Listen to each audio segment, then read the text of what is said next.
साल 1978 की बात है।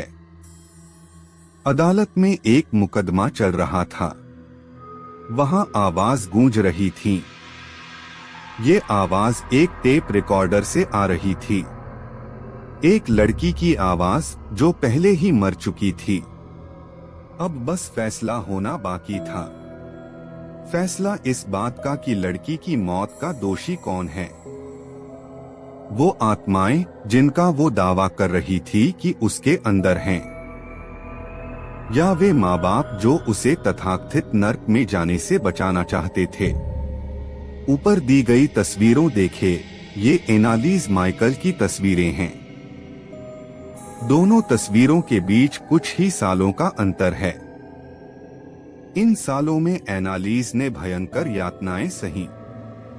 उसे रस्सियों से बांधकर रखा गया। उसके साथ 67 बार वो क्रियाएं की गई जिसे अंग्रेजी में एक्सोर्सिज्म कहते हैं, यानी भूत प्रेत भगाने की रस्में। उसने खाना पीना छोड़ दिया। ये सब सहते हुए मात्र 23 साल की उम्र में उसकी मौत हो गई। मौत के वक्त उसका वजन मात्र 30 किलो था। अब सुनिए सबसे चौंकाने वाली बात। ये सब एनालिस की अपनी मर्जी से हुआ था। वो खुद अपने माँ बाप से ये सब करने को कहती थी। क्यों? ईसाई धर्म में मान्यता है कि ईसा मसीह इंसानों के पापों के लिए सलीब पर चढ़े थे। ईसाई धर्म को पूरे दिल से मानने वाली एनालिस को भी यही लगता था कि वो दुनिया के पापों की खातिर दर्द सह रही है, ताकि आने वाली पीढ़ी का भला हो सके।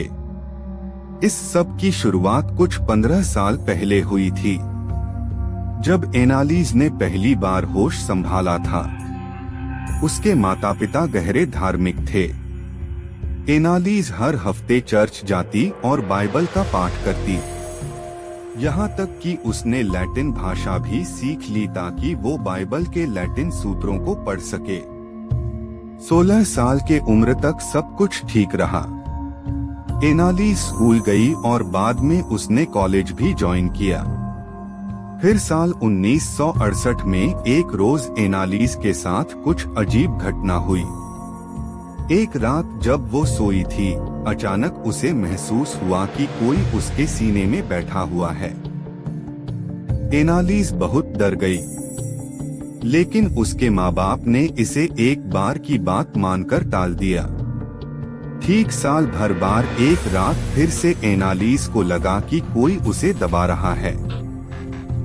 अब की बार उसके माँ बाप उसे डॉक्टर के पास ले गए। डॉक्टर ने कई टेस्ट किए, लेकिन उन्हें कोई दिक्कत नजर नहीं आई। उन्होंने इसे डर का दौरा मानकर उसे घर भेज दिया। अगले कुछ महीनों एनालिस में एक के बाद ऐसे दौरे आए तो डॉक्टर ने उसे दवाई देना शुरू कर दिया। कई साल तक दवाइयां चली, लेकिन एनालिस की हालत में कोई सुधार न आया। उसे बार बार दौरे आते रहे, बल्कि चीजें और खराब होती गईं। एनालिस के अनुसार सोते हुए उसे बिस्तर में खटखट की आवाज आती थी।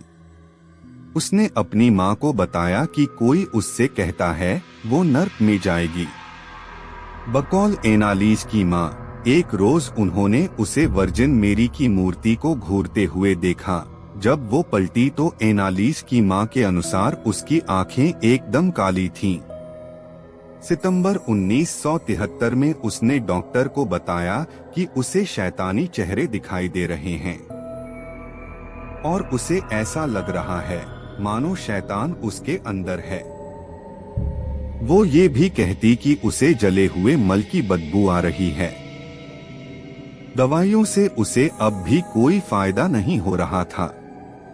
डॉक्टर बता रहे थे कि उसे मिर्गी की बीमारी है। उन्होंने उसे और ताकतवर दवाएं देने का फैसला किया, लेकिन उनसे भी कुछ फायदा न हुआ, बल्कि दिन पर दिन उसका बर्ताव और अजीब होता गया।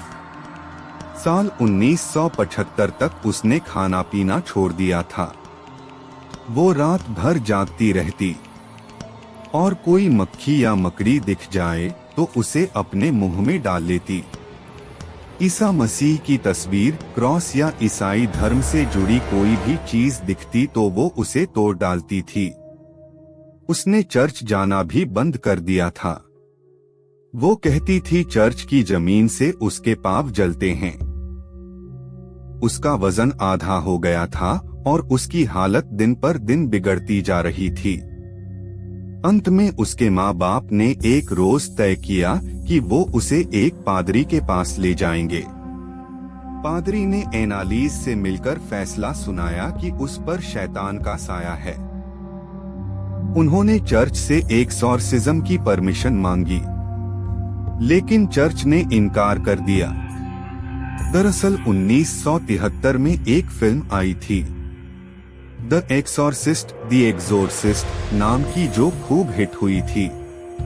तब से चर्च के पास ऐसे मामलों बढ़ते जा रहे थे जिनमें लोग एक्सॉर्सिज्म की मांग करते थे।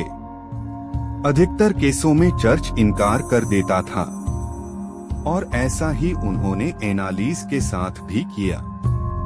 एनालीज के माता पिता ने कैथोलिक चर्च के बिशप जोसेफ स्ट्रैंगल से मुलाकात की और अंत में उन्हें एक्सॉर्सिज्म के लिए मना लिया। बिशप जोसेफ स्ट्रैंगल ने एक और पादरी आर्नोल्ड रेंज को एक्सॉर्सिज्म की जिम्मेदारी सौंपी। यहाँ से शुरू हुआ यातनाओं का एक लंबा दौर, जिसमें एनालीज के ऊपर 67 बार एक्सॉर्सिज्म किया गया। इस दौरान वो अजीब सी गुर्राती हुई आवाज में लैटिन में बोलती थी। उसकी सारी बातें रिकॉर्ड की गई। इनमें वो खुद को हिटलर की आत्मा बता रही थी। रोमन सम्राट नीरो और शैतान की आत्मा भी अपने अंदर होने की बात उसने कही। उसके अनुसार वे सब उसकी आत्मा को नर्क में ले जाने के लिए आए थे। आत्मा का तो पता नहीं, लेकिन इस चक्कर में एनालीज का जीवन सचमुच का नर्क बन गया।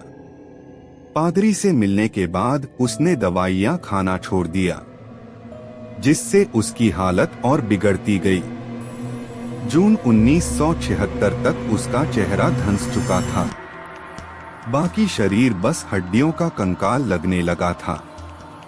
इसके बावजूद उसने डॉक्टर के पास जाने से इनकार कर दिया। 30 जून 1976 को उसके साथ आखिरी बार एक्सॉर्सिज्म किया गया। अगली सुबह जब उसके माता पिता कमरे में गए तो उसकी मौत हो चुकी थी। डॉक्टरों ने उसकी मौत का कारण भूखमरी बताया। हालांकि कहानी यहीं खत्म न हुई। एनालीज की मौत के बाद पुलिस ने उसके माता पिता और पादरियों पर गैर-इरादतन हत्या का केस दर्ज किया। मामला अदालत तक पहुंचा, जहां बचाव पक्ष ने दलील दी कि सब कुछ एनालीज के मर्जी से किया गया था और इस दौरान वो बालिग थी, इसलिए दवा या इलाज करना न कराना उसका हक था। एक्सॉर्सिज्म पर भी कोई कानूनी रोक नहीं थी। दूसरी तरफ सरकारी वकील की तरफ से डॉक्टरी जांच की दुहाई दी गई, जिसके अनुसार अगर एक हफ्ते पहले भी एनालीज को डॉक्टरी मदद मिल जाती तो वो जिंदा बच सकती थी। अंत में अदालत ने सभी अभियुक्तों को दोषी मानते हुए 6 महीने की जेल की सजा सुनाई, लेकिन बाद में उसे प्रोबेशन में तब्दील कर दिया गया। कुल मिलाकर हुआ ये कि अंधविश्वास और कट्टर धार्मिकता ने एक 23 साल की लड़की की जान ले ली, लेकिन ड्रामा यहाँ पर भी खत्म न हुआ। कुछ महीने बाद एनालीज की मां ने कब्र से अपनी बेटी की लाश बाहर निकालने की मांग की कारण उसे एक नन ने बताया कि सपने में उसने एनालीज की लाश देखी है, जो अभी भी सही सलामत है, और उसके अनुसार ये सबूत था उस पर शैतान का साया होने का। बहरहाल एनालीज की कब्र से उसकी लाश निकाली गई। किसी भी आम लाश की तरह वो भी सड़ गल चुकी थी। एनालीज की कहानी इतनी मशहूर हुई कि आगे जाकर उस पर फिल्म भी बनी।